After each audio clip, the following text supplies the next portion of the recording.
When you think of France, the first thing that comes to mind often is food. There are hundreds of cheeses, sophisticated dishes, incredible wines. But the cherry on top of French gastronomy, the pièce de résistance, if you will, are all the delicious desserts it has to offer. France is a pastry lover's paradise. Just around every corner, there's a shop filled with incredible cakes or croissants. Where does this sweet savoir-faire come from? Well, all the answers in this French Connections Plus.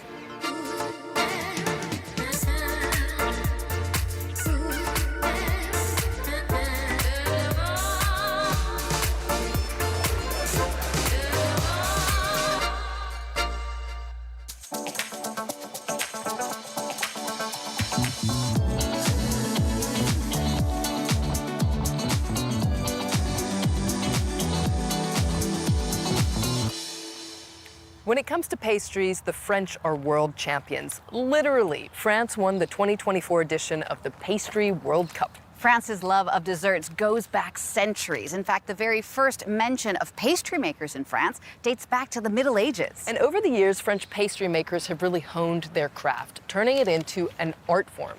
On top of being delicious, French pastries are beautiful and sophisticated. Here you won't find thick, heavy cakes with fat frosting like you might in the United States. French pastry is all about being refined and delicate. And when you're talking about sweet treats, it's really important to distinguish between les pâtisseries, pastries, and les viennoiseries, which is a name for things like a croissant or a pain au chocolat. So as the name suggests, viennoiseries originally started in Vienna. So how come they're so associated with France? The answer is all about history. You can't get more French than the croissant. It's an emblem of France's gastronomy around the world. And yet, legend has it, it was invented in Vienna back in 1683. Bakers created the delicacy to commemorate the victory of the Austrian army over the Ottomans following the siege of Vienna. The crescent shape is thought to be a reference to the Ottoman flag. Ils vont prendre le symbole de l'armée ennemie, puis ils vont essayer aussi de, parce que cette forme en forme de croissant, bien sûr, ça va leur faire penser aux petites cornes, Hornchen, que l'on fait comme ça aux gens que l'on a vaincus. The croissant was an immediate success in Austria. Among its fans, the future Queen Marie Antoinette, who's credited with bringing it to France. French bakers arguably perfected the recipe by adding a lot of butter, which is a key ingredient in other so-called viennoiseries, such as pain au raisin and pain au chocolat, which are facing a battle of their own, this time linguistic. Depending on where you come from geographically, the delicious chocolate-filled pastry is either called a pain au chocolat, a chocolatine, or more rarely, a croissant au chocolat or a petit pain au chocolat. Pain au chocolat versus chocolatine, the debate is fierce, especially in the Southwest, chocolatine territory. Bonjour, je voudrais 2 pains au chocolat, s'il vous plaît. 2 pains au chocolat? Non, ici ce sont des chocolatines, madame. Ici, c'est la chocolatine, non? Moi, chocolatine. Chocolatine. Sud-Ouest. C'est à Paris qu'on dit pain au chocolat. Ça sonne comme une petite cloche. Chocolatine. Pain au chocolat, c'est franchement beaucoup plus triste. One thing everyone can agree on is the superior savoir-faire of French bakers, who have exported their viennoiseries and pastries around the globe.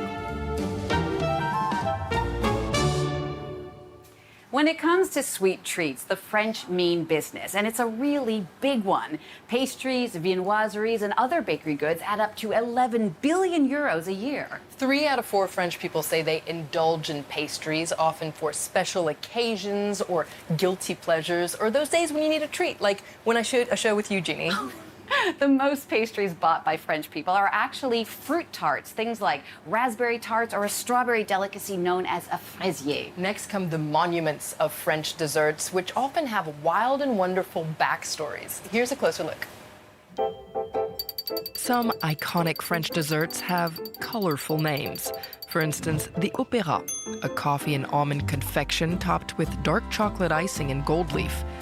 Legend has it, it was named by the wife of the baker who invented it because she thought it looked like the beautiful Opéra Garnier in central Paris. A religieuse is made up of 2 cream-filled buns that look like a round nun with a small habit around her shoulders. Religious sisters also inspired, in a less elegant way, the paix de nun, or nun's farts, which is similar to a donut hole. Other famous French pastries include the éclair, or lightning. The name came either because the mostly coffee or chocolate cream-filled puff pastry is topped with a shiny frosting resembling lightning, or because it's so good it's eaten in a flash. Puff or choux pastry dates back to the 17th century and is found in many creations like chouquette that make up the traditional French wedding cake, the croque-en-bouche. There's also millefeuille, or thousand layers, but don't call it by its American name Napoleon, as you'll just get confused looks from bakers. The Paris-Brest is a wheel-shaped puff pastry filled with praline cream. It owes its name to a 19th century bicycle race between the French capital and Brittany. Meanwhile, the Madeleine, a simpler classic, gained literary fame thanks to Marcel Proust's Remembrance of Things Past, where a bite of the popular sponge cake brought childhood memories flooding back for the book's main character. But perhaps for bakers themselves, their favorite pastry is the one named after the 6th century bishop who became their patron saint, an airy delight known as a Saint-Honoré. When it comes to famous bakers today, there's one name that sticks out: Pierre Hermé. He's famous for his luxurious creations with unexpected flavors like olive oil or popcorn. And we're lucky enough to be with him today in the kitchen where the magic happens. Bonjour, Pierre. Bonjour. You are a pastry pioneer who was even named the best pastry chef in the world. What's the secret to French pastry? What makes it so special? I don't know exactly the secret, but French pastry is based on tradition, on culture and innovation. That gives the power to go forward and to create and to be innovative. Bakers come from around the world to train in France. What's so special about French pastry technique? Mostly of the work is based on the taste, because it's the most important. When you see pastry, you buy first with the eyes, but after what is important is how it tasted and what gives you pleasure. And taste gives you the pleasure and gives you the envy to do it again, to buy it again, to eat it again. So you are perhaps most famous for the macaron. What is a macaron exactly, and how is it different from a macaroon? When we mention macaron, we think about something was made with coconut, no? Yeah. Okay, so that's the difference. It's our macarons are made with, it's a biscuit first, made with almond sugar and egg white. Simple. That's a long tradition, probably coming from Italy. And the macaron you have in front of us, it's another type of macaron because it's the same biscuit we speak before, but there is a filling inside. And in this filling, we can express a lot of taste, texture, and a combination of taste. Are macarons complicated to make? I mean, can you make them at home? Yes.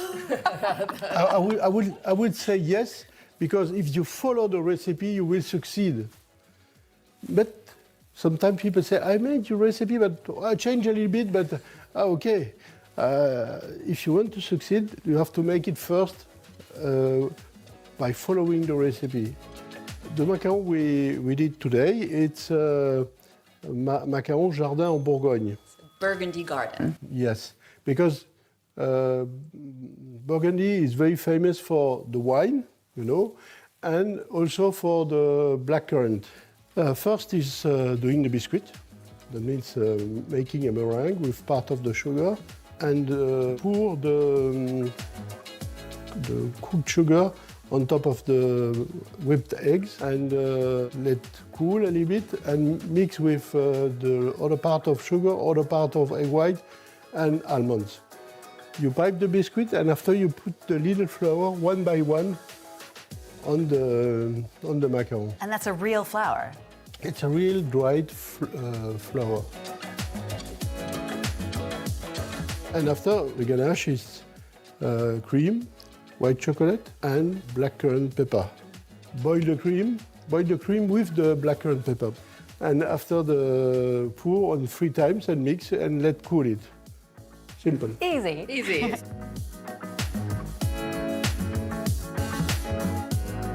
And the blackcurrant jam, the blackcurrant in the middle, it's blackcurrant, sugar, and a little bit of red currant also to lower a little bit the bitterness of the blackcurrant. Il faut appuyer la coque jusqu'à ce que la ganache vienne jusqu'au bord. Can we taste it? Yeah.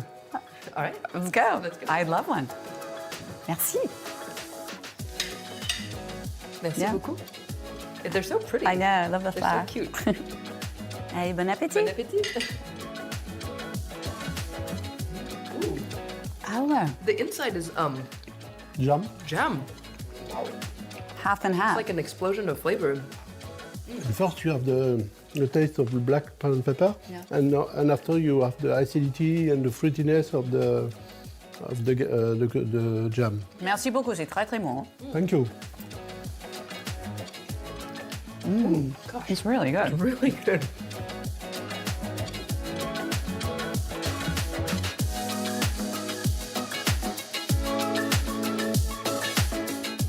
Now, I'm no Pierre Hermé, but I do like to bake. And what's your favorite dessert, Jeannie? Well, I can't make it, but there's one that I love to get, which is called a tarte au citron meringue. So this is a lemon tart with meringue on top that actually was created in the United States. How about you? Well, actually, Jeannie, I'm not a sweet tooth. I prefer savory things, but I do love the backstory behind a lot of these desserts. For instance, the tarte tatin, which is an upside-down apple pie. Well, apparently it was the Tatin sisters who invented it because one of them actually forgot to put the dough in while baking the cake, put it in at the last minute, served it up, and it was an instant hit. There are so many pastries that are born out of mistakes here in France. Another one is the baba au rhum. Now, the story here is that there was a French pastry chef who worked for a Polish king in the 18th century. He brought him a brioche from Paris, but by the time it got there, it was stale. So he dumped a bunch of alcohol on top, and the rest, as they say, is history. And apparently the king was reading Ali Baba and the 40 Thieves, hence the name of the dessert, baba au rhum. There are so many great stories about France and the French. If you have any questions about any of them, you can always reach out to us